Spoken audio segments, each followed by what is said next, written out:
के थरिया खोजल तर करिया तो द आगे लाग जाना दिल के भीतरिया। पानी डाली काम कइला से हो गईनी करिया, हम तो नैहर में रही सवरिया।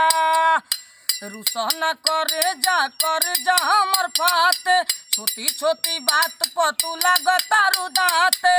धनी हो सब धन तोहरे नु बाते, धनी हो सब धन तोहरे नु बाते, धनी हो सब धन तोहरे नु बाते, धनी हो सब धन तोहरे नु बाते, धनी हो सब धन तोहरे नु बाते।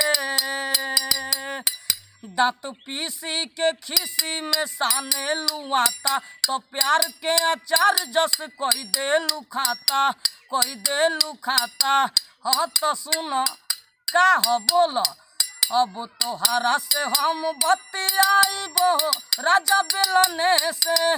बड़ी परेशान हम भइनी हो दुख झेलने से, झेलने से। भइल बा बियाह ना ले आइनी बनाते, हमहू तो गइल रही बरियाते।